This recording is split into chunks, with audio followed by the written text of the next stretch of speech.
தனக்காங்க காட்டுக்கு வந்துருக்குறேங்க. இங்கே பாருங்கள் புடலங்காய் வந்துட்டு அக்கா பொறிச்சிட்டு இருக்கிறாங்க. உள்ளே தான் பார்த்தீங்க அப்படின்னா பொறிச்சிட்டு இருக்காங்க. இதுக்குள்ளே தான் போயிட்டு வந்துட்டு புடலங்காய் எடுக்க வேண்டியதாக இருக்கும். இங்கே பாருங்கள் அக்கா புடலங்காய் எடுக்கிறீங்களா?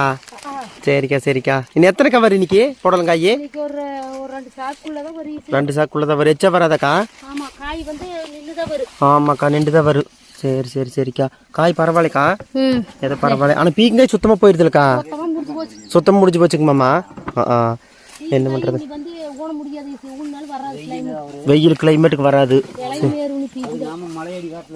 ஆமாங்க மாமா, ஆமாங்க மாமா. பாருங்க மக்களே, நல்லா வருதுங்களா? நல்லா அழகாக எப்படி பொறிச்சிட்டு இருக்கிறேன்னு பாருங்க. ரொம்ப சிரமம் தாங்க. ஆனால் முழங்குமே இருக்குதாக்கா? ஆமாம், இதுக்கா போன வாரம் கூறு வச்சு பாருக்கதே கை அது இந்த மாதிரி ஆகி போச்சு. அக்கா உனக்கு பழகிருச்சுக்கா, உனக்கு அந்த மிளகே பழகி போச்சு. சரி விடு, இந்த வாரம் கிளவுஸ் போட்டுக்கிறேன். சரி சரி சரி சரி, எப்படியோ தப்பிச்சிடுறேன். சரிக்கா பாய்க்கா.